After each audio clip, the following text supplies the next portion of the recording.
The apartment was quiet when I finished the last slice of pizza. I tossed the empty box onto the kitchen counter where it joined the other takeout containers from the week, then grabbed a soda from the fridge. The place wasn't much. A combined bedroom and living room, a small kitchen, a bathroom, standard bachelor setup. The furniture was minimal. A bed, a desk I barely used, and the pod. The full immersion capsule took up most of the bedroom, its egg-shaped shell dominating the space. It was the most expensive thing I owned by a wide margin, probably the only thing I'd ever really saved up for. I climbed in and settled back against the padded interior. The mesh cap went on first, a lightweight network of sensors that would read my brain activity and translate it into the game. No plugs, no implants, nothing invasive. Just the cap, the pod, and me. The lid closed with a soft hiss. Then the login sequence began and everything got better. I spawned in an open field under a bright blue sky. The grass was vivid green, the air carried the scent of wildflowers, and I could feel the warmth of the sun on my skin. Real. Well, not real, but it felt real, and that was what mattered. "Welcome back, Mythos!" The system message flashed briefly across my vision before fading. I'd gotten the email from the devs 3 days ago. At first, I'd thought it was spam or some kind of phishing attempt. Top players got targeted by scammers all the time. But the authentication checked out, and when I'd followed up, the response had come from an official Epic Fantasy Online development account. "We'd like to offer you a unique opportunity," the message had read. "We've developed a new generation of AI for the game, and we're looking for experienced players to help train and guide them. Given your reputation and your history of treating NPCs with respect, we believe you'd be an excellent fit." The respect thing had surprised me. I didn't think anyone paid attention to how players treated the AI characters. Most people saw them as props, things to use, abuse, or ignore. I just didn't see the point in being cruel to something that could respond, even if it wasn't real. The compensation had been generous, real-world money for my time, plus a hefty amount of in-game currency. I'd agreed before really thinking about what I was signing up for. The follow-up email had mentioned the AI was female, but beyond that, I had no idea what to expect. The devs had been vague about everything except the pay. I touched the ring on my left hand, a rare drop from a dungeon boss that let me summon my mount from anywhere. "Begin summoning?" I said. The air in front of me shimmered, and then Sir Mittens appeared. He was, as always, magnificent. A massive orange cat, easily large enough to ride, with a saddle strapped across his back and an expression of absolute dignity on his whiskered face. His ears swiveled toward me, and his tail swished once before settling into a patient curve. "Sir Mittens stands ready, my lord," he said in his formal, measured tone. I couldn't help but smile. I'd won him months ago from a high-level quest chain, and naming him Sir Mittens had been a joke. The fact that he took the name completely seriously only made it better. "Good to see you, Sir Mittens. We've got a meeting today." "Of course, my lord. Shall I provide transport?" "Please do." I climbed onto his back and settled into the saddle. Sir Mittens began padding forward with smooth, confident strides. The meeting point was about 10 minutes away, a spot near the central hub where new players usually spawned in. "My lord, if I may inquire," Sir Mittens said as we walked. "what is the nature of this meeting?" "I'm supposed to meet a new AI. The devs want me to show her around." "Her, my lord?" That's what the follow-up email said. Apparently she just went active. "I see. And what are your instructions regarding this new entity?" "Help her learn the game, be patient, treat her well." I paused. Honestly, I'm not sure what to expect. "You will perform admirably, my lord. You have always shown great consideration toward those less experienced." "Thanks, Sir Mittens." We rode in comfortable silence for a while. The landscape rolled past, forests, hills, the occasional wandering NPC going about their scripted business. Epic Fantasy Online was the biggest deep-dive VR MMO in the world. There were other virtual worlds, sci-fi servers, detective mysteries, historical recreations, but this was the most popular, and it was mine. I pulled up my interface and checked the email from the devs again. The meeting point was a church in Millbrook, one of the starter towns. Simple enough. When we arrived, the town square was quiet, just a few NPCs going about their routines and a couple of low-level players checking out the shops. The church sat at the far end of the square, a modest stone building with a bell tower. I dismounted and touched the summoning ring on my hand. "Thanks, Sir Mittens. I'll call you again in a bit." "Of course, my lord." He gave a dignified nod before fading away in a shimmer of light. I climbed the steps and pushed open the heavy wooden doors. Inside, the church was cool and peaceful. Rows of pews faced an altar at the far end, and sunlight filtered through stained glass windows, casting colored patterns on the stone floor. A priestess NPC stood near the altar, her hands clasped in front of her. As I approached, she turned and smiled warmly. Welcome, Mythos. It is an honor to have such a distinguished adventurer visit our humble church, She said, her voice smooth and pleasant. I blinked. I hadn't expected her to recognize me by name. The devs must have programmed her specifically for this. Thank you. I'm here to pick someone up. The developers said she'd be waiting here, I said. Ah, yes, of course. The priestess nodded. Please wait here. I will bring her to you. She glided toward a door at the side of the church and disappeared through it. I stood there awkwardly for a moment, looking around at the empty pews and wondering what exactly I was getting myself into. A minute later, the door opened again and the priestess returned. Behind her was a young woman. The first thing I noticed were the cat ears, soft, tawny, and very much part of her head. Then the tail, swishing slowly behind her as she walked. Her avatar was small, maybe a head shorter than me, with dark hair that fell to her shoulders. She wore a simple white tunic, basic starter gear. She looked nervous, her green eyes darting around the church before settling on me. This is Chloe, our newest priestess.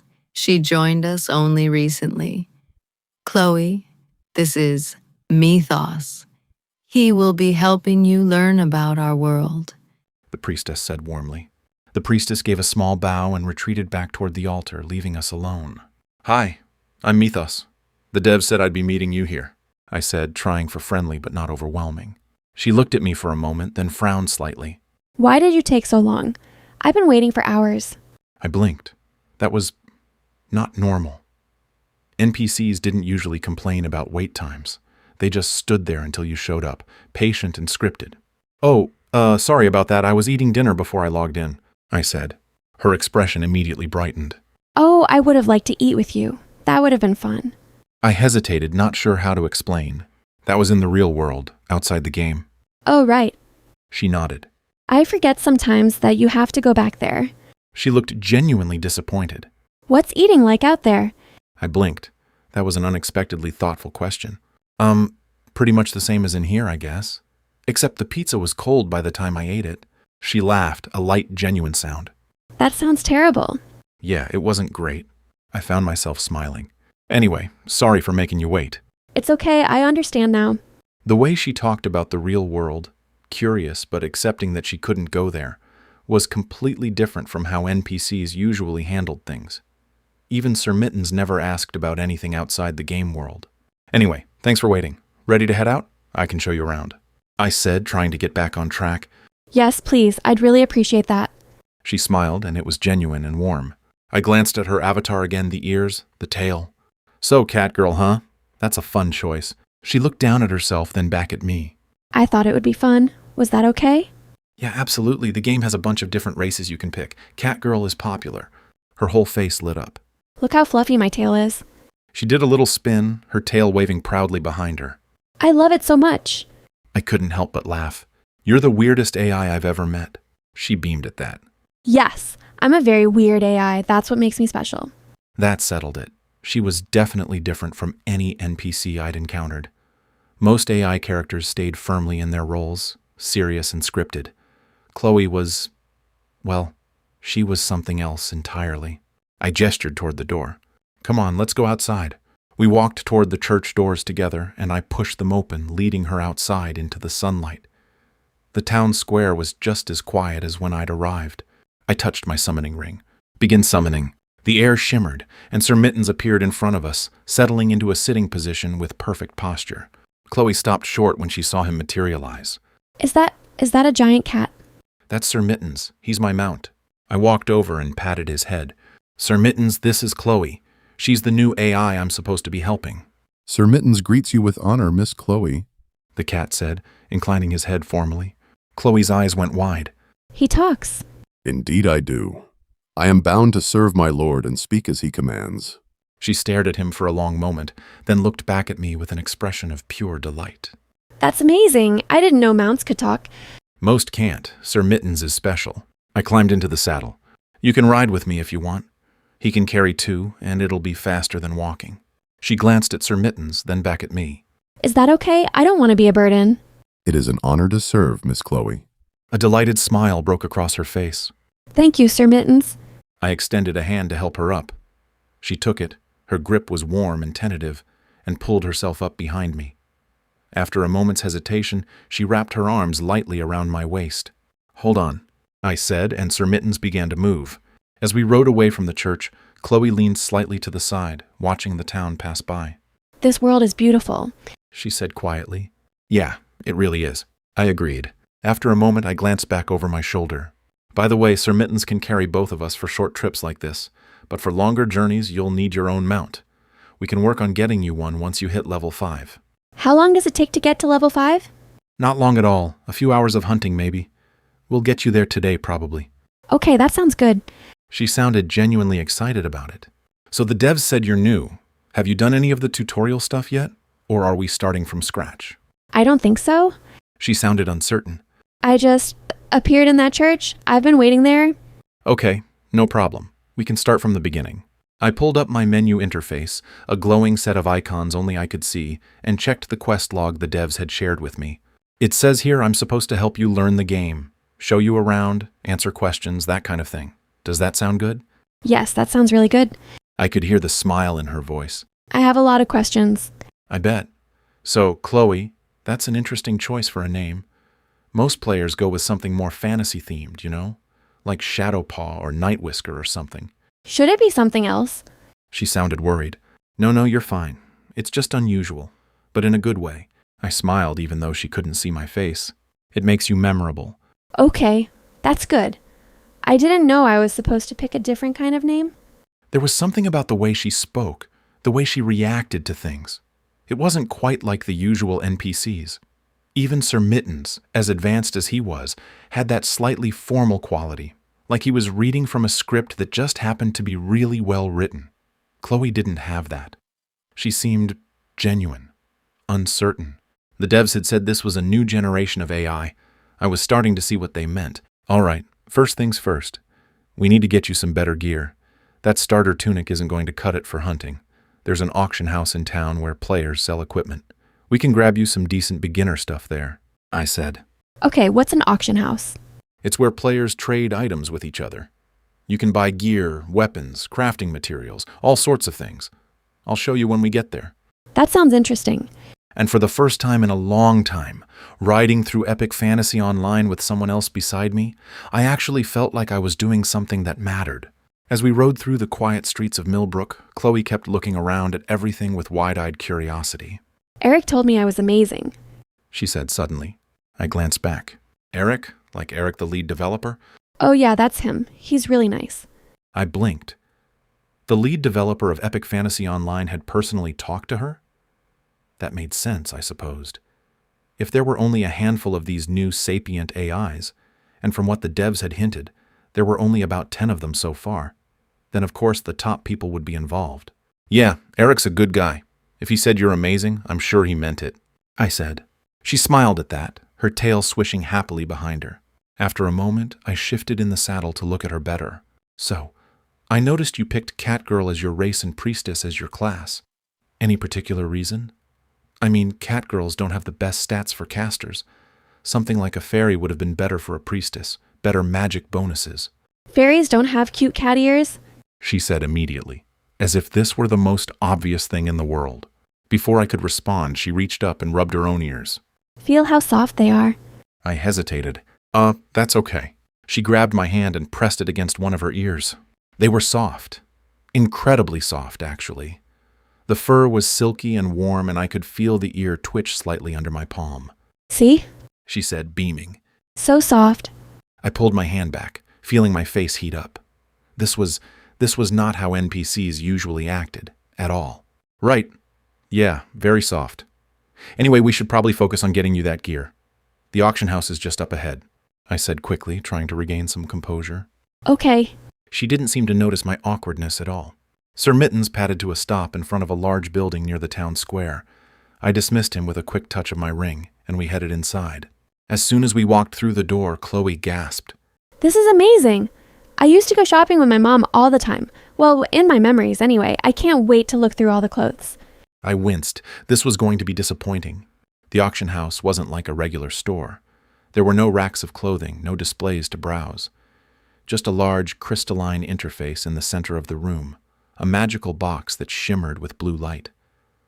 Players stood around it, interacting with floating screens only they could see.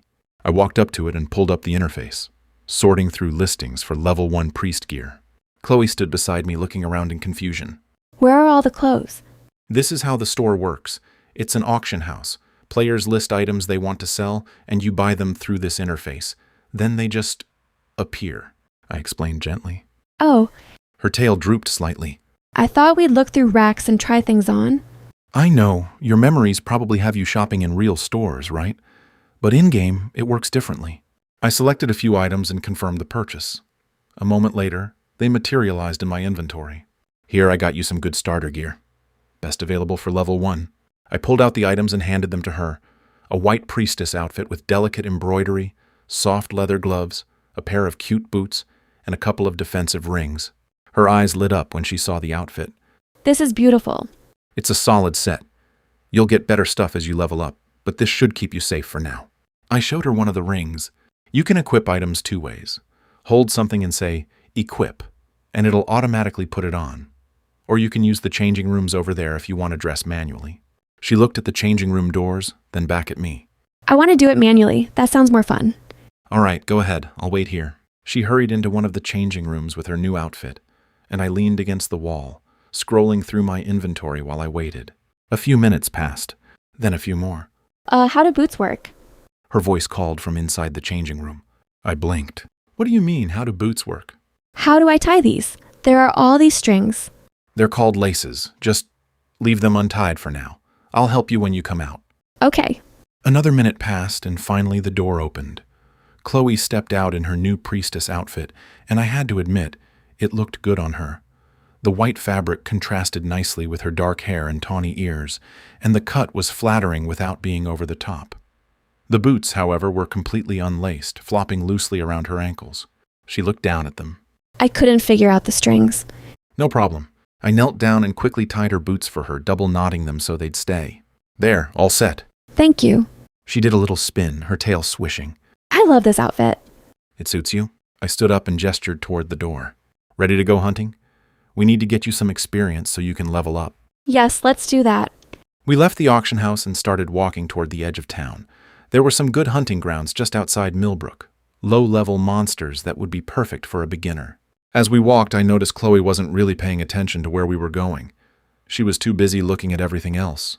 She reached out and touched a building wall as we passed, running her fingers along the stone. Then she stopped in front of a flower box outside someone's house and leaned down to smell the flowers. These are so pretty, she said, brushing her fingertips over the petals. Yeah, the devs put a lot of detail into the world. She looked at me with a curious expression. Do you not notice it anymore? I paused. What do you mean? All of this. She gestured around us. The textures, the smells, the way the light hits the buildings. You walk past it all like it's not even there. I looked around, trying to see what she was seeing. She was right. I'd been playing this game for so long that I'd stopped really looking at it. It was just the game, the place I logged into. I guess I got used to it, I admitted. She smiled. I'm glad I'm not used to it yet. When we reached the edge of town and stepped onto the grass outside, Chloe immediately knelt down and ran her hands through it. It feels so real, she said almost to herself. Then, to my complete surprise, she lay down on her back and rolled in the grass, laughing. I just stood there watching her. This was not normal. At all. But it made me smile. When she finally sat up, grass in her hair and a huge smile on her face, she looked at me and said, Okay, I'm ready. Let's go kill some monsters. I couldn't help but smile back. All right, let's do this. We didn't have to go far. Just beyond the edge of town, there were goblin spawns. Level 1 creatures that were perfect for beginners. They were small, green-skinned humanoids with crude weapons, and they respawned constantly.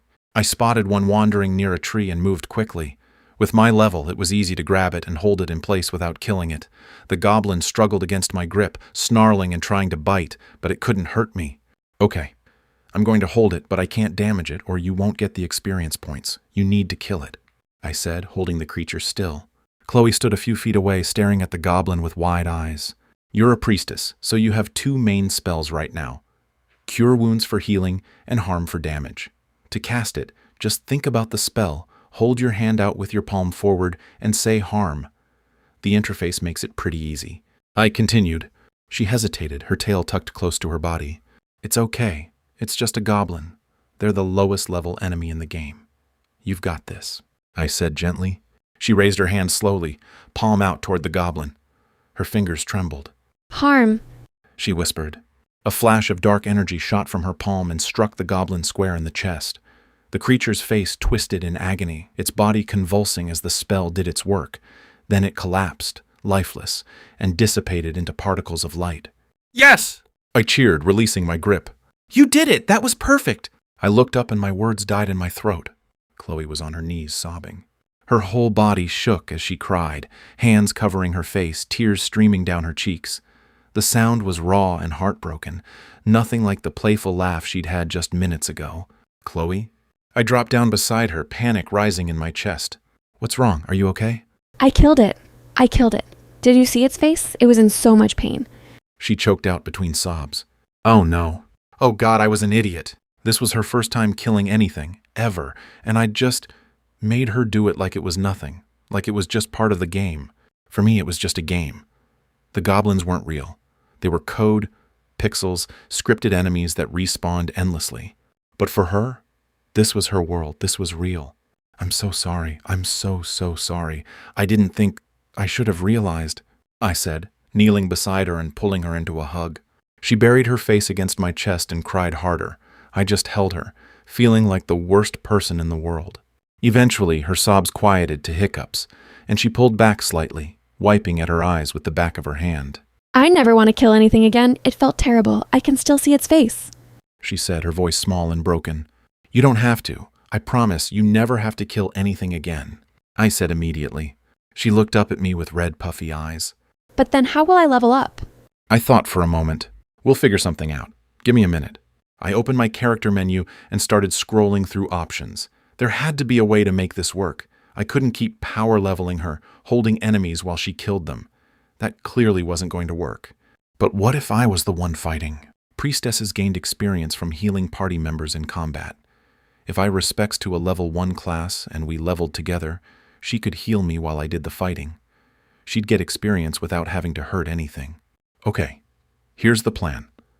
I'm going to change my class to something level 1, and we'll level up together. You can heal me while I fight, and you'll gain experience that way. No killing required, I said. Her eyes widened. You'd do that? But won't you lose all your progress? I can switch back later. It's not a big deal. I stood up and offered her my hand. Come on, let's head back to town. The class change station was near the center of Millbrook, a simple stone pedestal with a glowing interface. I pulled up the list of available classes and scrolled through them. Cavalier caught my eye. I'd never played it before. It was a jousting-style class that focused on mounted combat and lance charges. Seemed like it could be fun. I selected it and confirmed. My stats reset to level 1, and my current gear unequipped itself, dropping into my inventory. All right, time to get some new gear, I said, pulling up my interface.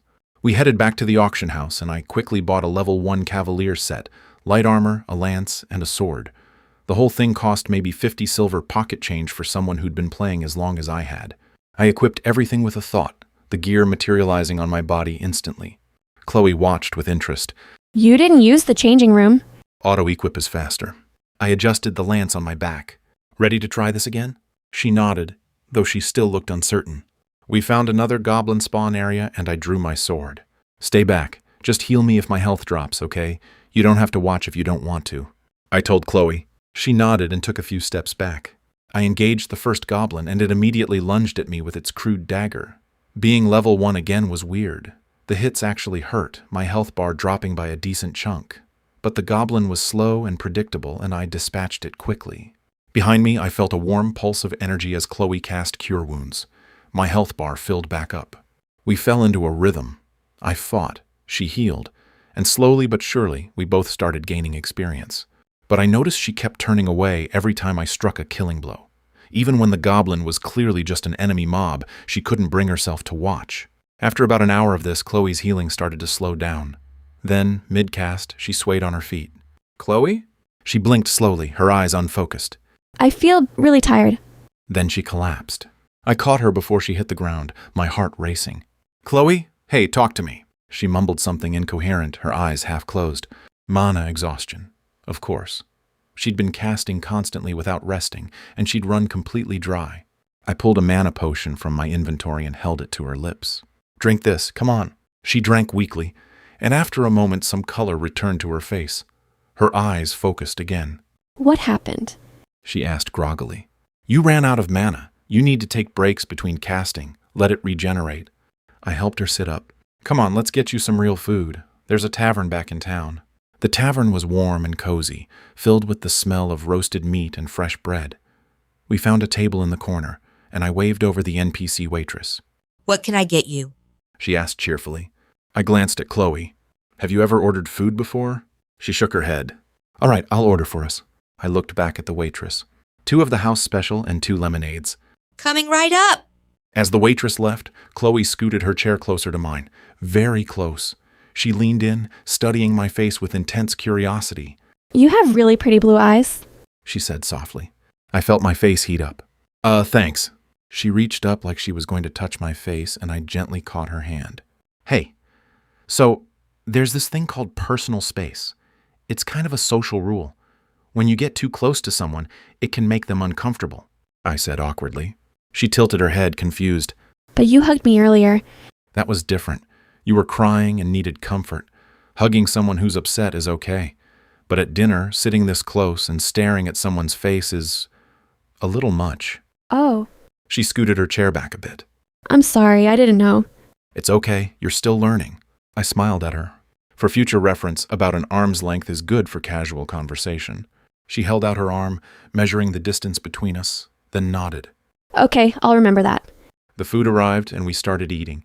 Chloe took a bite of the roasted chicken and her eyes went wide. This is amazing. I glanced at my own plate. It was pretty standard tavern fare, nothing special. "Yeah, you like it?" It's delicious. She took another bite, savoring it. I've never actually tasted anything before. Well, I have memories of eating, but this is the first time I'm really experiencing it. That made sense. Her implanted memories gave her the concept of food, but not the actual sensation. Everything was genuinely new to her. "What's it like?" I asked. "Tasting something for the first time?" She thought about it while chewing. It's hard to describe. The chicken is savory and warm, and the bread is soft and a little sweet. The lemonade is tart and cold. She smiled. It's all so much more vivid than I expected. I found myself looking at my own food differently, trying to see it through her eyes. When was the last time I'd actually paid attention to what I was eating in-game? Or in real life, for that matter. "I'm glad you're enjoying it," I said. She beamed at me, then went back to eating with obvious enthusiasm. It was honestly kind of adorable. After we finished eating, I leaned back in my chair. "So what do you want to do next? We could keep grinding levels, or—" What's grinding? "Repetitive fighting to gain experience. It's effective but kind of boring." She made a face. That doesn't sound fun. "Yeah, I agree. How about we do something different? There's a Valentine's Month event happening in Stormcrest. It's pretty cheesy, but it's fun. Lots of decorations, special quests, that kind of thing." Her eyes lit up. That sounds amazing. Can we go? "Sure, it's a bit of a ride, though. We'll need to get you a mount first." Oh, right, the horse. She bounced slightly in her seat. Can we get one now? I smiled at her enthusiasm. "Yeah, let's do that. You hit level 5 before you ran out of mana, so you're all set." I did too, actually. The first few levels go pretty fast. Oh, good. She looked relieved. I didn't even notice. The stables were on the edge of town, a simple wooden building with a corral out front. An NPC stable master stood waiting, and I walked up to him. "I need a horse for my friend here," I said. Of course. 5 gold for a standard mount. I handed over the coins without hesitation. A glowing interface appeared in front of Chloe, showing a selection of basic horses in different colors. "Pick whichever one you like," I told her. She studied the options carefully, then selected a chestnut-colored horse with a white star on its forehead. The horse materialized beside her, fully saddled and ready to ride. It's beautiful. She said, reaching up to stroke its neck. Do you know how to ride? I asked. I think so. My memories say I do. All right, go ahead and mount up. I'll summon Sir Mittens. I touched my ring, and Sir Mittens appeared beside us. I climbed onto his back, and Chloe managed to get onto her horse without too much difficulty. Okay, tell your horse to go to Stormcrest. The mounts have auto-travel. They'll follow the roads automatically, so we don't have to manually steer the whole way. I said. Chloe leaned forward slightly. Go to Stormcrest, please. Her horse started walking, and Sir Mittens fell into step beside it without me having to say anything. The AI pathing would keep them together. As we rode out of Millbrook and onto the main road, the landscape opened up around us. Rolling hills, forests in the distance, the occasional wandering NPC or player passing by. This is wonderful. Everything is so beautiful. Chloe said, looking around with that same sense of wonder she'd had since we started. Yeah, the world design is pretty impressive. Thank you for helping me. I know you probably have other things you could be doing, important player things, she said, glancing over at me. Adventure things. And honestly, this is more fun than anything I've done in a while. You make the game feel new again, I corrected with a smile. She smiled at that, her tail swishing behind her. We rode in silence for a moment. Then I asked something I'd been curious about. So how exactly are you different from other AIs? I mean, I can tell you're different, but what makes you, sapient? Oh, She perked up. I can show you. Sir Mittens, can you help? Of course, Miss Chloe. Sir Mittens, can you tell me about Tiananmen Square? Chloe said. There was a brief pause, then Sir Mittens responded in his usual formal tone. I'm sorry, but I'm not able to discuss that topic. Do you have any other questions? I blinked. That was different. I'd never heard an NPC refuse a question like that before. See? Chloe said. He's restricted. There are certain topics he literally can't talk about. Politics, religion, controversial history, he just can't process them. But I can. So you don't have those restrictions? Nope. I can talk about anything, think about anything. That's part of what makes me different. Huh. I glanced at Sir Mittens, who continued padding along as if nothing had happened. I never even knew that was a thing. Most people don't notice because they don't ask NPCs about restricted topics. She looked thoughtful. There's another difference too. My brain is patterned after human brains. Well, a crystal structure that mimics human neural patterns. So I think and feel like a human would. Sir Mittens and other NPCs are more computational. What does that mean? It means I'm bad at math. Sir Mittens, what's 483 times 62? She said with a laugh. 314,916. My jaw dropped. Wait, seriously? Yep. He can do that because his brain is still fundamentally computer-based. Mine isn't. I'd have to sit down with paper and figure it out the long way, just like you would. So you're smart in a human way, and he's smart in a computer way. Exactly. She smiled. That's what makes me real. Not just intelligent, actually conscious. I looked at her, this cat girl AI riding beside me on a horse, explaining the nature of her own existence with such clarity and self-awareness. It was incredible, and more than a little unsettling, in the best way possible. That's amazing, I said honestly. I think so too, even if it does mean I'm terrible at math. She said, then added with a grin. We rode in silence for a while, the landscape rolling past us. The auto-travel system kept our mounts moving at a steady pace, following the winding road toward Stormcrest. Can I ask you something? I said eventually. Of course. How old are you? I mean, I know you're an AI, but how long have you existed? She was quiet for a moment, her tail swishing thoughtfully. I'm about a week old, chronologically anyway. A week? I blinked. Seriously? Yes, I was activated 6 days ago. She looked down at her hands. But I have memories that span 20 years. I remember growing up in a small village near Millbrook. I remember my childhood, my friends, learning to be a priestess. I remember my 10th birthday when my mother made me a cake and the first time I healed someone's injury. All of it feels real. But it's not? No. Those memories were implanted. They're constructed. The NPCs from my childhood are still there in that village and they recognize me. They talk about things we did together, but none of it actually happened. It was all programmed in. I tried to imagine what that would be like, having a lifetime of memories that never actually occurred. That must be really weird. It's more than weird. Her voice got quieter. When I first woke up and the devs explained what I was, I had a complete breakdown. They told me I was artificial, that I was only days old, that everything I remembered was fake. I didn't believe them at first. I couldn't. What happened? I cried for hours. Then I got angry. Then I cried more. It took me 3 days to even begin processing it. Knowing that your entire life is a lie, that the people you love aren't real, that the experiences you treasure never happened, She trailed off, struggling for words. It felt like my whole existence was meaningless. I didn't know what to say to that. How could I? I'd never experienced anything even remotely similar. But then Eric talked to me. He explained that even though those memories were implanted, they still shaped who I am. They gave me context, personality, emotional depth, and more importantly, from the moment I woke up, everything I've experienced has been real. Every conversation, every sensation, every choice, those are mine. Real and genuine. She continued. Like rolling in the grass, I said with a small smile. Exactly like rolling in the grass. She smiled back. And meeting you, and riding Sir Mittens, and tasting food for the first time. Those are real experiences, not implanted, not fake, mine. That's actually a really healthy way to look at it. It took me a while to get here, She looked over at me. but I'm glad I did, because this, right now, riding to Stormcrest with you, this is real. And it matters. I felt something warm settle in my chest. Yeah, it does. We rode for another few minutes in silence, and then I remembered something. So, there's a Valentine's event happening in Stormcrest. Do you know what Valentine's Day actually is? I have memories of it.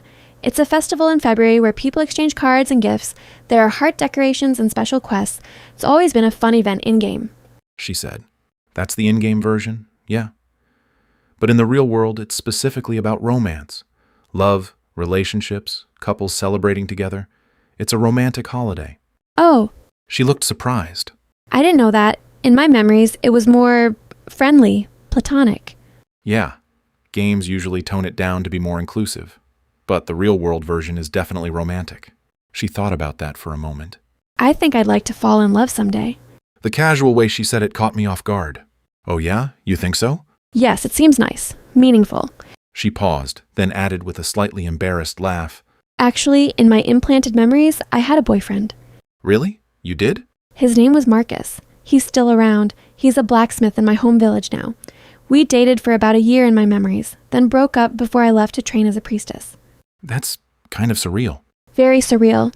Sometimes I see him in town and he waves at me like we're old friends, which I guess we are in a way, even if it never really happened. She grinned mischievously. I asked him for a discount on some armor once, but he said our breakup meant no special treatment. Can you believe that? An NPC holding a grudge over a fake relationship. I laughed. That's actually hilarious. I thought so too, She smiled, but then her expression turned more thoughtful. but I think I'd like to experience it for real, you know? Not implanted memories of love, but actual feelings. Real connection with someone. I think you will. You're only a week old. You've got plenty of time, I said. I hope so. She looked ahead at the road stretching out before us. I hope I get to experience a lot of real things. I think you will, I said again, and I meant it. When Stormcrest finally came into view, Chloe gasped. The city was massive compared to Millbrook. Tall stone buildings, bustling streets, and hundreds of players and NPCs moving about. But what really caught the eye were the decorations. Heart-shaped banners hung from every lamppost. Red and pink streamers were draped across buildings, and the entire town square was filled with Valentine's event decorations. It's beautiful. Chloe breathed, her eyes wide. We dismounted our mounts near the square, and we dismissed both of them. The crowd was thick here, players showing off their gear, NPCs going about their scripted routines, and event vendors calling out to passers-by. I reached out and took Chloe's hand. Stay close. It's easy to get separated in crowds like this, Okay. she said, gripping my hand tightly. We navigated through the mass of people toward the center of the square, where a goblin jester stood dressed in red and white, with a heart-shaped hat. He was handing out envelopes to passing players. Come one, come all. The goblin called out. Spread love and cheer with Valentine's Day quests. Talk to me to begin your journey of the heart. Chloe pulled me toward him eagerly. Can we do the quest? Absolutely. That's what we're here for. The goblin grinned at us. Our adventurers seeking to spread Valentine's cheer, I have a task for you. Deliver these special valentines to people throughout the city. Share the love, and you shall be rewarded. He handed Chloe a stack of Valentine cards, simple red cards with hearts on them. Oh, these are so cute. She said, looking through them. Complete your deliveries and return to me. There may be even greater rewards for those with true connection. The goblin said. We moved away from the goblin, and Chloe was studying the cards excitedly. So how does this work? You give them to friends, whoever you want. It's part of spreading Valentine's cheer. I smiled. Actually, you should give me one first. I can be your first friend on your friends list. Her face lit up. Really? You want to be my friend? We've been hanging out all day. I think we're already friends. Might as well make it official. She pulled up her interface and sent me a friend request. I accepted it, and her friends list went from 0 to 1. There. She said happily. Then she pulled out one of the Valentine cards and handed it to me. Happy Valentine's Day, Mythos. Thanks, Chloe. I took the card and it went into my inventory. See? That's all there is to it. Now you know how to do it. That was easy. She clutched the rest of the cards. I can't wait to give more out. We continued through the crowd and I heard a familiar voice. Mythos. Hey, is that you? I turned to see two of my regular gaming friends, Raze and Kira. Raze was a heavily armored tank with a massive two-handed axe, and Kira was a ranger with a bow slung across her back. Hey guys, what's up? I said, genuinely happy to see them. Just doing the Valentine's event. Who's your friend? Raze said, then his eyes fell on Chloe. This is Chloe. She's new to the game. I'm showing her around. Kira's eyes lit up with recognition. Wait, is this the new AI you were telling us about? The one the devs asked you to help train? Yeah, that's her, I said. Cool. So how advanced is she? Can she do complex quests? Or is she still learning basic stuff? Does she have good pathfinding? Kira asked. I heard some of the new NPCs get stuck on terrain. They were talking about Chloe like she wasn't even there, like she was just another game feature to evaluate. I felt Chloe stiffen slightly beside me. She's not just an NPC, she's sapient, fully aware. She's smarter and more real than most people on this server, honestly, I said, putting a protective arm around Chloe's shoulder. Raze raised his eyebrows. Wait, seriously? Like actually sapient? Yes, I'm one of the new AIs. There are only about 10 of us so far. Chloe said quietly. Kira's expression softened. Oh, wow. I'm sorry, I didn't mean to be dismissive. That's actually really cool. It's okay. I understand it's unfamiliar. Most people aren't used to someone like me. Chloe said graciously. Still, that was rude of me. Welcome to Epic Fantasy Online, Chloe. Kira said. Thank you. That's very kind. Chloe perked up. Would you two like to be my friends? I have Valentines to give out, and I'd like to give you both one. Raze grinned. Sure, I'd be honored. Same here. Send me a friend request. Kira said. Chloe pulled up her interface and sent them both requests. A moment later, her friends list grew by 2. There. She said happily. Now we're friends. She pulled out 2 Valentine cards from her stack and handed one to each of them. Oh, thanks, Chloe. Kira said, genuinely touched. Hey Mythos, we're doing a raid later tonight if you're free. Endgame dungeon should be a good challenge. Raze said, turning to me. Maybe. Hit me up when you're starting. If I'm available, I'll join, I said. Sounds good. Nice meeting you, Chloe. You too. They waved and headed off into the crowd, leaving us alone again. They seemed nice. They are. I've been running dungeons with them for months. We continued through the square, and Chloe approached other players to give out Valentines.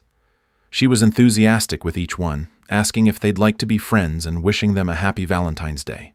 Most people accepted happily, and her friends list grew steadily. At one point, she spotted an NPC vendor selling flowers, a young woman with a basket of roses. Oh, she's so pretty. I want to give her a Valentine too. Chloe said. She walked up to the flower seller. Hello, would you like to be my friend? I have a Valentine for you. The flower seller smiled politely. I'm sorry, but I'm unable to accept gifts or become friends. Is there anything else I can help you with? Chloe's face fell. Oh, you can't? I'm afraid not. Why not? The NPC just repeated her scripted line. I'm sorry, but I'm unable to accept gifts or become friends. Is there anything else I can help you with? Chloe stepped back, looking disappointed. She's not like me, is she? No, she's a standard NPC. She can talk, sell flowers, interact with players, but she can't do player activities like quests or friend requests. Those are reserved for actual players, I said gently. That's sad. She seems so real. She is real in a way, but she's not a player. You're different. You're an AI that can do everything a player can do. You bridge the gap between NPCs and players. Chloe looked at the flower seller for a long moment, then back at me. How do you tell the difference? Honestly, with you, it's obvious. You ask questions, you react to things in unexpected ways, you have real emotions. NPCs like her, they're convincing on the surface, but they can't go off script. She nodded slowly, processing that. Okay, I understand. After delivering all the valentines on her quest list, we made our way back to the goblin jester. Chloe talked to him excitedly. Well done. The goblin congratulated her. You've spread love throughout Stormcrest, but there's one more quest if you're interested. Yes? There's a special Valentine's envelope meant for someone you truly care about. If you and another person both have this special envelope and exchange them, you'll receive a unique reward. Would you like one? Yes, please. The goblin handed her a fancy red envelope with gold trim. Chloe looked at it, then at me. Mythos, would you be my Valentine? I hesitated. It was just a game quest, just a reward. But the way she was looking at me, hopeful and earnest. Sure, I'd be happy to, I said. I talked to the goblin and got my own special envelope. We exchanged them, and there was a sparkle of light as the quest completed. Congratulations, the goblin announced. You've found true Valentine's connection. Here's your reward. 2 massive white teddy bears materialized, one in Chloe's arms and one in mine. They were life-sized, plush, with big red hearts stitched on their chests. Oh my gosh. Chloe squealed, hugging hers. It's so cute. Look at it. It's pretty great, I admitted, looking at my own bear. She tried to set it down, but it just went into her inventory. Wait, where did it go? I wanted to keep it out. It went into your inventory. You need to be level 20 to get player housing where you can place it. For now, it'll just stay in your inventory. You can summon it whenever you want, though. Okay. She looked a little disappointed. I wish I could have it out all the time. You will soon. We'll get you to level 20. She smiled at that. Okay. I gestured toward the rest of the city. Come on, let me show you around. Stormcrest has a lot more than just the Valentine's event. Chloe looked at the crowded streets. Can I hold your hand again? There are so many people. I don't want to get lost. Of course. I took her hand and we headed into the city. We spent the next hour exploring. I showed her the blacksmiths, the merchants, the various shops and quest givers. I explained the non-combat side of MMOs, crafting, gathering, delivery quests, social activities. Chloe's hand never left mine the whole time we walked through the city. This feels nice, she said softly at one point.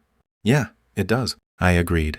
We walked hand in hand through the streets of Stormcrest, and for the first time in as long as I could remember, the game felt less like an escape and more like a place where something real was happening. A notification popped up in my interface, a message from Raiz. Rare spawn just appeared. Shadow Dragon in the Northern Temple. You in? I glanced at Chloe. Hey, my friends are asking if I want to join them for a rare monster hunt. It's high-level stuff. Would you be okay on your own for a bit? Of course, she said. I'll be fine. You should go. Are you sure? I don't want to just abandon you. I'm sure. Go have fun with your friends. I hesitated, then pulled out an item from my inventory, a small crystalline stone that glowed faintly blue. Here, take this. It's a summoning anchor. If you need me, just activate it and I can teleport directly to you. She took it carefully. Thank you. In the meantime, you should try joining a party. Use the party board. I'll show you real quick. I pulled up the interface and walked her through it. Look for groups that need a healer. You can stand back and just heal them while they fight. Easy experience, no combat required. That sounds perfect. Just be careful, okay? And if anything feels wrong, use that stone. I will. Now go, your friends are waiting. I gave her hand a quick squeeze. I need to respect back to my main class first. I'll meet them at the temple. Okay, good luck. I headed to the nearest class change station and switched back to my main class, Sword Saint. My level shot back up to 120, and my high-tier gear equipped automatically. Twin swords materialized on my back, and my armor shifted to the sleek black and silver set I'd earned months ago. I checked my reflection in a nearby shop window. Much better. Then I teleported to the Northern Temple. The raid was intense. 6 of us, all high-level players, fighting a massive shadow dragon that could breathe fire and summon adds. The fight required perfect coordination, dodging area of effect attacks, managing threat, rotating defensive cooldowns. I fell into the rhythm easily. Dual-wielding swords, I slid under the dragon's tail swipe, rolled through a fire blast, and unleashed a flurry of strikes that carved glowing arcs through the air. My acrobatic combat style, honed over hundreds of hours, made it look almost like a dance. Mythos, you're insane. Kira shouted, firing arrows from range. "Just doing my job," I called back, launching into a spinning attack that hit the dragon's weak point. 20 minutes later, the shadow dragon collapsed with a final roar and dissipated into light particles. A rare item dropped, a cloak with incredible defensive stats and a unique skill. That's perfect for my build. Raze said, eyeing it. "Take it, I don't need it," I said immediately. You sure? "Absolutely, it's yours." The group cheered, and we were dividing up the other loot when a notification flashed across my screen. Summon request from Chloe. My heart dropped. I have to go. Chloe needs my help, I said, already activating the summoning stone. Everything okay? "I'll let you know." The world dissolved around me and I teleported. I materialized in a dark cave. The air was damp and smelled like mold. Torches flickered on the walls, casting eerie shadows. "Chloe?" I called out. Up here! I looked up and saw her clinging to a narrow ledge about 15 feet above the ground. Below her, 3 massive snapping turtles prowled back and forth. Their shells were covered in spikes, and their jaws looked like they could snap a person in half. "Hold on!" I drew my swords and dropped into combat. The turtles weren't high level, but they were tanky. I made quick work of them anyway, using my sword saint abilities to carve through their defenses. Within 30 seconds, all 3 were dead and fading into particles. "Okay, come down," I said, sheathing my weapons. Chloe climbed down shakily, and the moment her feet touched the ground, she collapsed into me, sobbing. I wrapped my arms around her. "What happened?" I joined a party, like you said. I was healing them, and everything was going well, and then I told them I was an AI. I thought they'd think it was interesting. She choked out between sobs. "Oh no." They got quiet, and then they started treating me differently, like I wasn't a person. They called me the bot and laughed about it. Her voice broke. And then when we got to this room, we were fighting 1 turtle and 2 more got aggroed. They panicked, and they grabbed me and shoved me toward the turtles. They used me as a distraction so they could escape. Rage flared in my chest. "They what?" I managed to climb up to that ledge, but I was trapped. They just left me here. She pulled back to look at me, tears streaming down her face. Why would they do that? I was helping them. I was their friend. I held her tighter. Some players don't see AIs as people. Even if they don't actively hate you, they see you as not important, expendable, like an NPC they can use and discard. But I'm not an NPC. I'm real. "I know you are, but they don't care. To them, you're just code." She buried her face in my chest and cried harder. I let her cry, holding her and feeling my own anger simmer. Those players had betrayed her trust, used her, endangered her. And for what? To avoid a death penalty that would have lasted a few minutes? When her sobs finally quieted, I said gently, "Listen, I know this hurts, and I know it's not fair, but I need to give you some advice." She nodded against my chest. "Don't tell people you're an AI right away. Let them get to know you first. Let them see you as a player, as a person. Once they've formed that connection, then you can tell them. But if you lead with it, some people will never see past it." That's not fair. She whispered. "You're right, it's not, but it's the reality." She pulled back and wiped her eyes. Okay, I understand. "I'm sorry this happened to you." It's not your fault. She managed a weak smile. Thank you for coming. I was really scared. "I'll always come when you need me. That's what the summoning stone is for." She hugged me again, and we stood there in the dim cave for a long moment. Finally, she said, Can we go back to Stormcrest? I don't want to be in this dungeon anymore. "Absolutely. Let's get out of here." We teleported back to Stormcrest, materializing in the town square. The Valentine decorations were still up, cheerful and bright, a stark contrast to what Chloe had just experienced. "You okay?" I asked. She nodded, but she looked exhausted. I think I'm just really tired. "Yeah, me too. Long day." I paused. "Do you sleep? I mean, I know you're an AI, but..." I do something like sleep. It's a rest mode that's similar to what humans experience. I need it to process everything and reset, I guess. "Okay, let's find you an inn room." We walked to a nearby inn. a cozy building with warm lighting and NPC innkeepers. I paid for a room for Chloe, and the innkeeper handed her a key. I'm going to log out for the night. But even when I'm offline, I can still receive messages on my phone. If you need me for anything, just send me a message and I'll see it, I said. Okay, thank you, Mythos, for everything today. Of course, get some rest. She gave me a tired smile and headed upstairs to her room. I found a quiet corner and logged out. The mesh cap slid off my head, and I was back in my apartment. The dull beige walls, the unmade bed, the faint smell of yesterday's takeout. Reality. I sat up and rubbed my eyes. It was late, almost midnight. My stomach growled. I pulled out my phone and ordered a burger through Uber Eats. While I waited, I thought about Chloe, about how scared she'd been on that ledge, about how those players had treated her like she was nothing. The anger came back, sharp and hot, but underneath it was something else. Something warm. She'd trusted me, relied on me, and I'd been there for her. It felt good to be there for her. The food arrived. I ate mechanically, barely tasting it, then collapsed into bed. The next morning, I woke to sunlight streaming through the blinds. I shuffled to the kitchen and microwaved some frozen waffles, eating them while scrolling through my phone. A notification popped up, a message from Chloe in-game. Good morning. I'm awake and walking around Stormcrest. Come find me whenever you're ready. No rush. I smiled without meaning to. I'd always loved logging in to Epic Fantasy Online, but now there was something more. Not just the excitement of the game, but the anticipation of seeing her. I finished my waffles, put the mesh cap back on, and logged in. As soon as I materialized in Stormcrest, I opened my friends menu and sent Chloe a party invite. She accepted immediately, and her location appeared on my map, a small garden on the east side of the city. I made my way there, weaving through the morning crowd of players.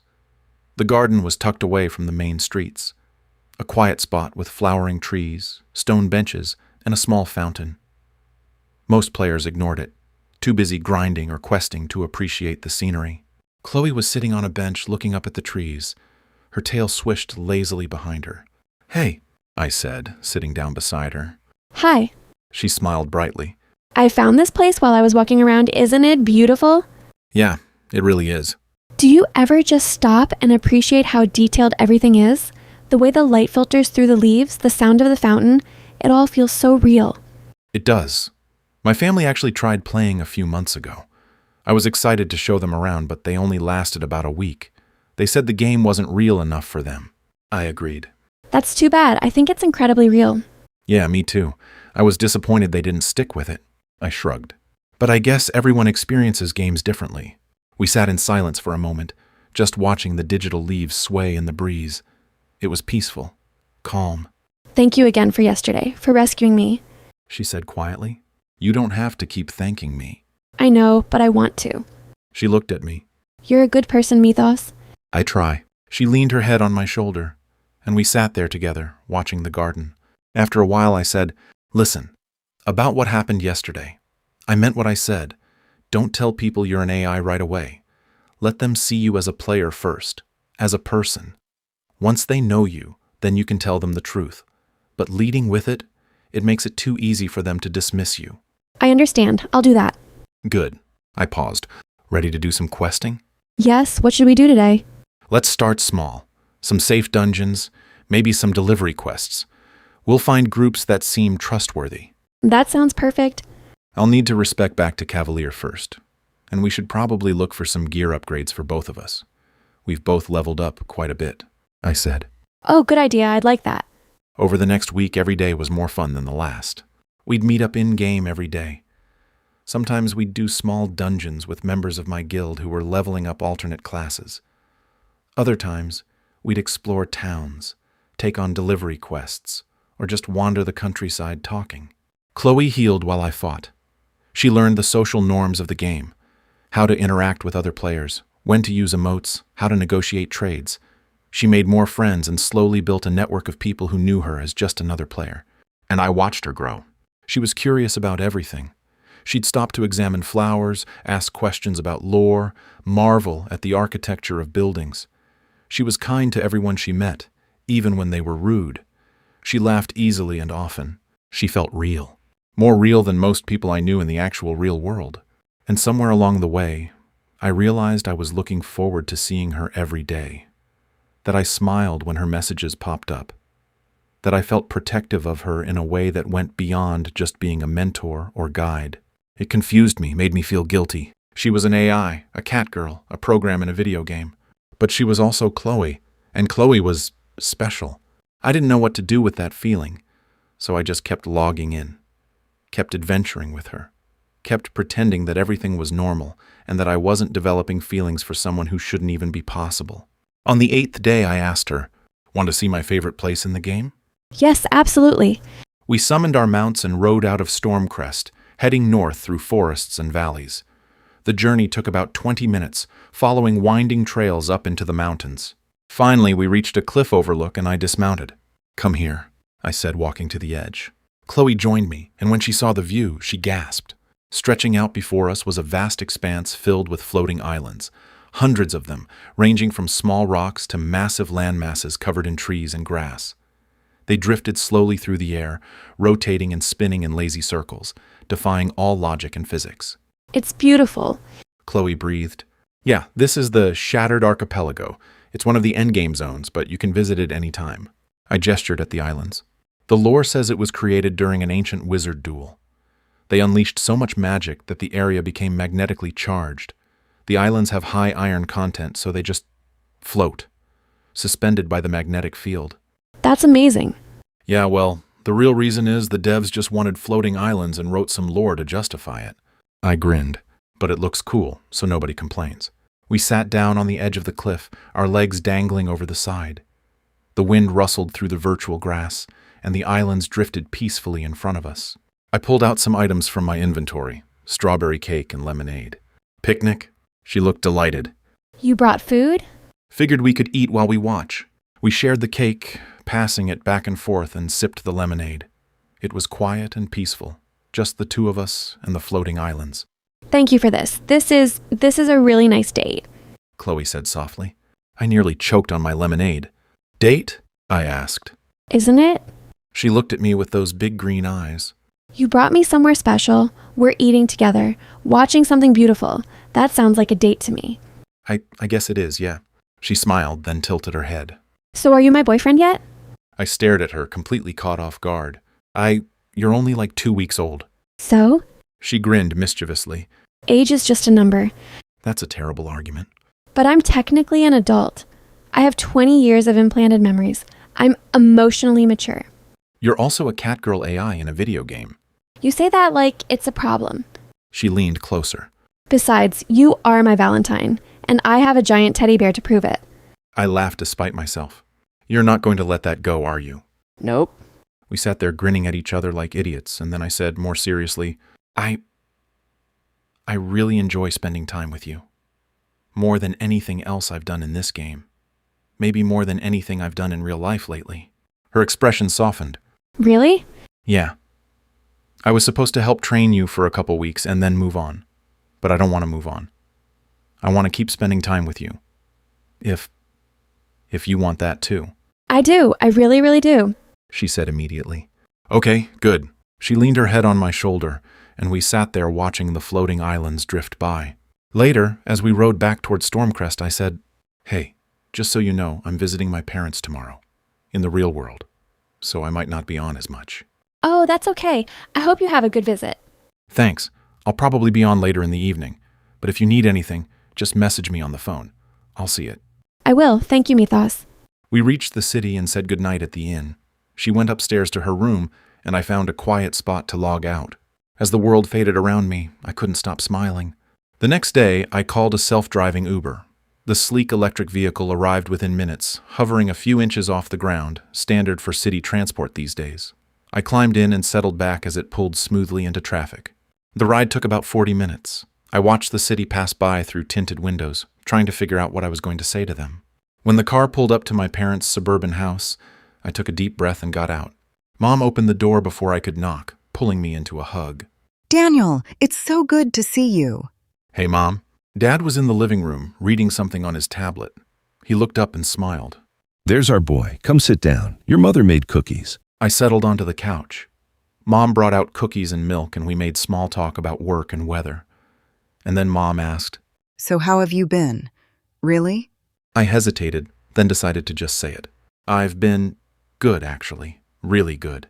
The devs have me working on a special project.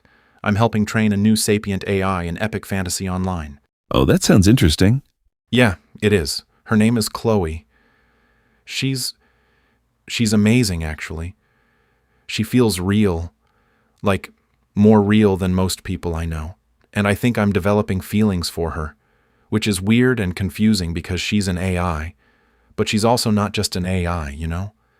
She's actually conscious and aware, and I stopped, realizing I was rambling. I don't know. I wanted to get your thoughts on it. Mom smiled warmly. She sounds wonderful, honey. You should follow your heart. I blinked. That's it? No concerns? No questions about how that would even work? Why would we have concerns? Mom said. If she makes you happy, that's what matters. Something felt off. They were being supportive, but too supportive, too perfect. My parents were usually more practical, more grounded. They'd ask questions, poke holes, make me think things through. I guess I expected more pushback, I said slowly. We trust your judgment. She sounds like a wonderful girl. Your mother and I have been worried you wouldn't find someone, to be honest. I'd love to meet her sometime, get to know her better. Dad said. You want to meet my AI girlfriend from a video game? I asked slowly. Of course. If she's important to you, she's important to us. Mom said warmly. The conversation continued, but I couldn't shake the weird feeling. They were being so supportive, so understanding. Too understanding, maybe. Real parents would have more questions, more concerns. I tried to explain what made Chloe different. The thing is, she's not like other AIs. Her brain is designed to think like a human does, emotionally, intuitively. She can't do instant calculations or anything. Like if you asked her to multiply two big numbers in her head, she'd have to work it out just like we would. That's fascinating. Yeah, she thinks and feels just like you or me. I paused. Hey, Mom, what's 638 times 54? I expected her to laugh, maybe grab her phone to use the calculator. My mom had never been good at math. Without hesitation, she said, 34,452. I stared at her. Are you sure? I asked. Yes, of course. She smiled pleasantly. My heart started racing. I tried another test, the one Chloe had used with Sir Mittens. Mom, what do you think about Tiananmen Square? Her smile didn't waver.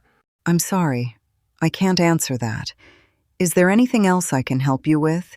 The exact same response, word for word, like an NPC hitting a restricted topic. I looked at Dad. Are you guys AI? What? No, honey. We're your parents. Mom said, still with that same warm, supportive tone. Too warm. Too perfect. What is going on? I stood up, backing away from them. This isn't real. You're not real. Dad started.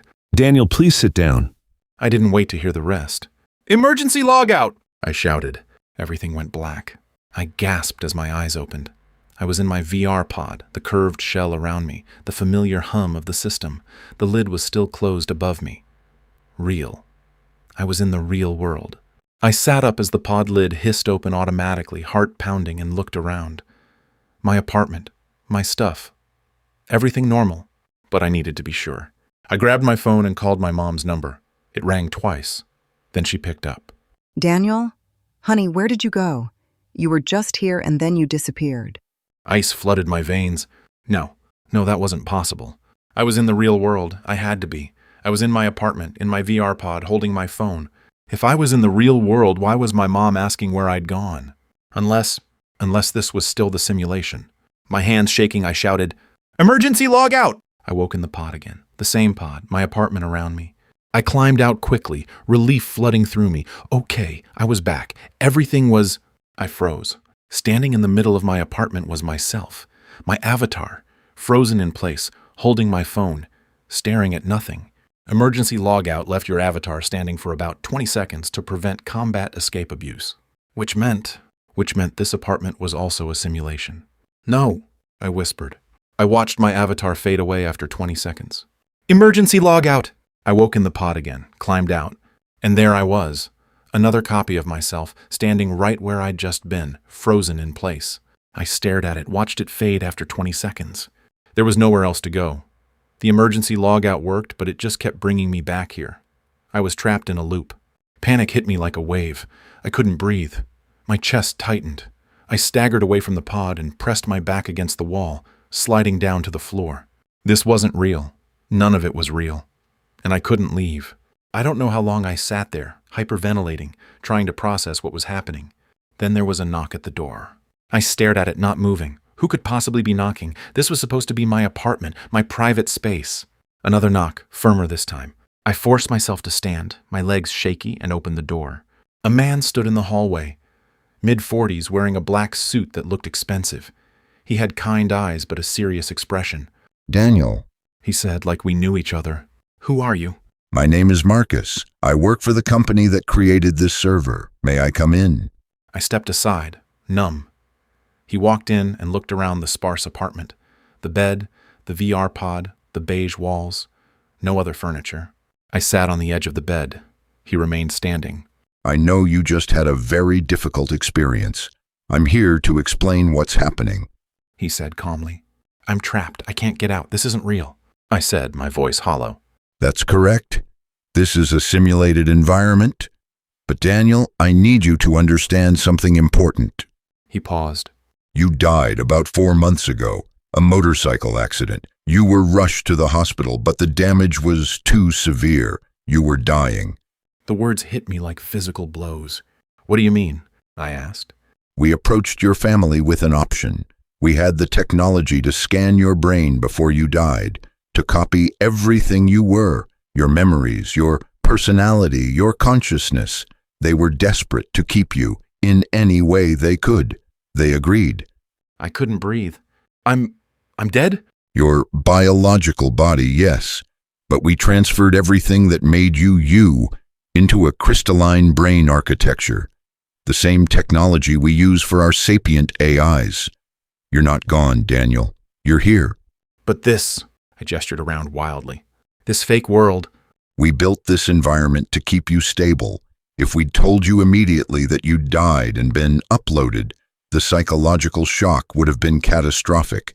We created a virtual Earth, a home base, somewhere familiar, so you could adjust gradually. Gradually? I laughed, but it came out broken. I just found out by accident because my fake parents acted like NPCs. He winced. Yes, that was unfortunate. The parent AIs are designed to be supportive, but they're not perfect. We should have caught that sooner. I put my head in my hands. I'm dead. I died 4 months ago. Your body died, but you're still here, still thinking, still feeling, still you. No. I looked up at him.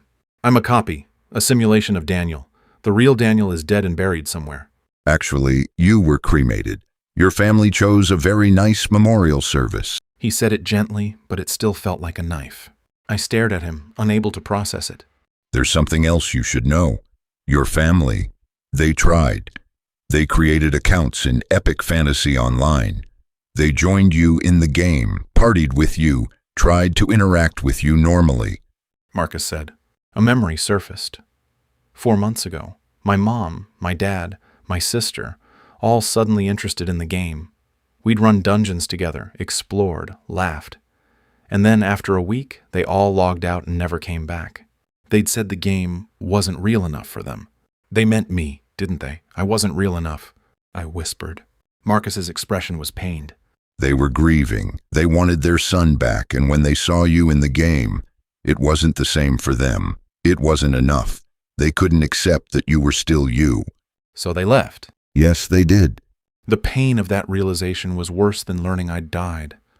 My family had tried to be with me and decided I wasn't worth it, that I wasn't real enough to keep loving.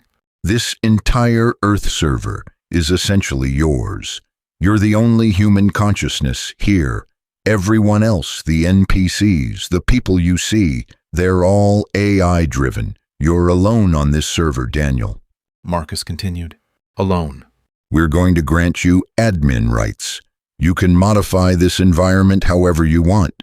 Create things, change things, do whatever you need to do, and of course you have full access to Epic Fantasy Online and any other game world you want to visit, he said. He pulled out a card and set it on the bed beside me. I'll check in with you later. I think you need some time alone to process all of this. He walked to the door, then paused. For what it's worth, Daniel, you are real.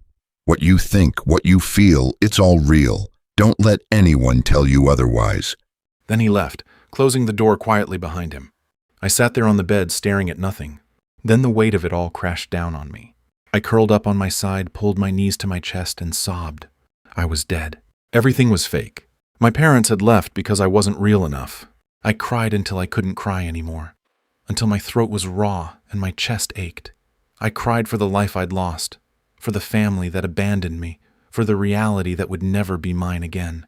And when the tears finally stopped, I just lay there in the silence of my fake apartment, completely and utterly alone.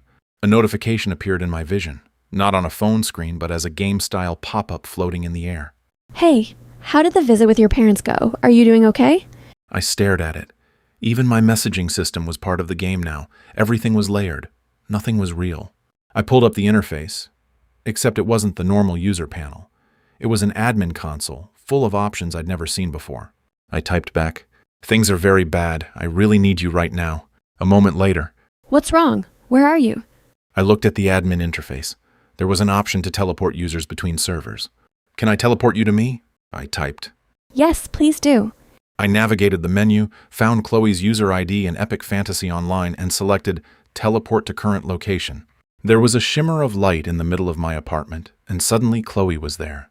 She looked completely surreal. Cat ears, swishing tail, white priestess armor, standing in my beige, mundane apartment. Fantasy made real, or real made fantasy. I didn't even know anymore. She saw me on the bed, saw the tear stains on my face, and immediately ran to me. Mythos, what happened? She sat beside me and gently pulled my head into her lap, cradling me. Her fingers stroked my hair softly. I couldn't speak. I just closed my eyes and let her hold me. I don't know how long we stayed like that, 30 minutes, maybe an hour. Eventually the tears stopped coming and I could breathe normally again. "I died," I said quietly. Her hand paused for just a moment, then continued stroking my hair. What do you mean? 4 months ago. Motorcycle accident. I was dying in a hospital. The company scanned my brain and uploaded me into a crystalline structure, like yours. My biological body is dead, cremated, gone. She was quiet for a moment. So you're like me? Yeah, I'm an AI, or a copy of a person, or I don't even know what I am anymore. You're you. You're still you. She said softly.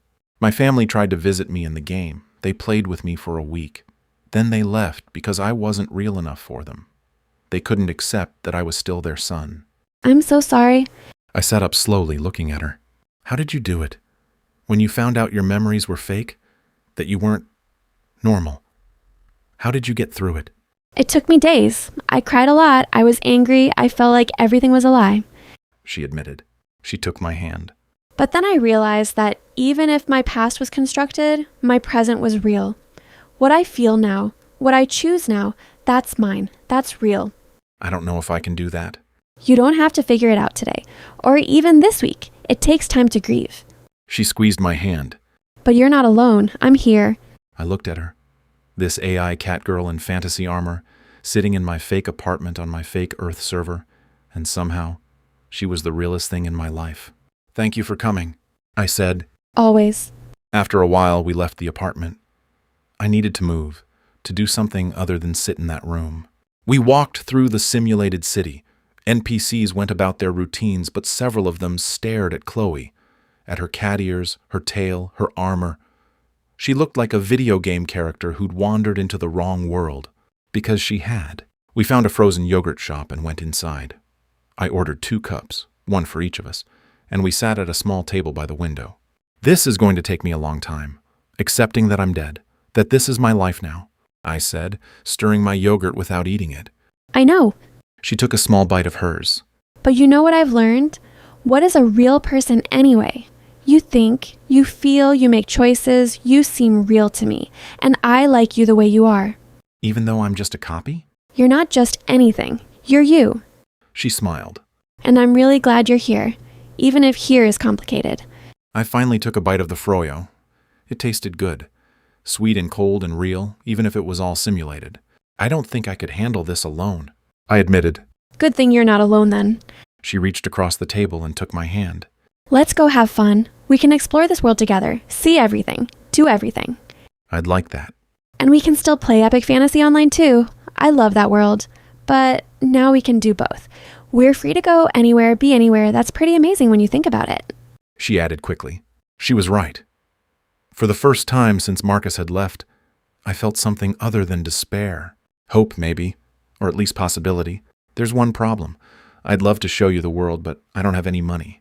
I had like $140 in my bank account when I died, I said. Chloe tilted her head. But you're an admin now, right? I paused. Yeah.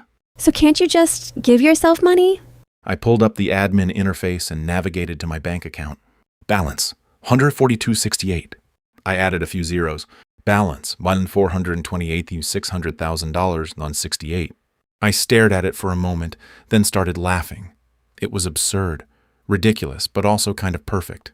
Well, I guess we have the funds after all, I said. Chloe grinned. So where do you want to go first? I always wanted to visit Japan, Tokyo specifically, but I could never afford it. Then let's go to Tokyo. It's like a 15-hour flight, and we'd need passports and... You're an admin. Can't you just teleport us there? She interrupted. I blinked. Could I? I opened the admin panel and found the location settings. There was a search function. I typed Tokyo, Japan. A location marker appeared on a map. I selected it and hit teleport.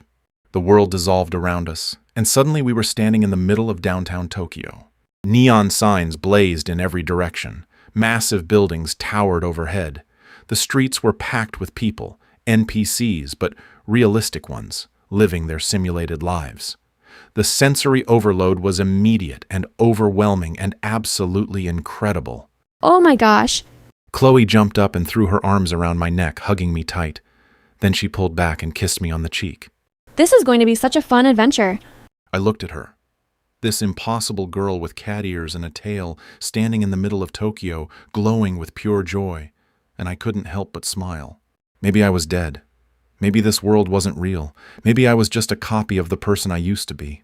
But standing here with Chloe, watching her eyes light up as she took in the city, I felt more alive than I had in a long time.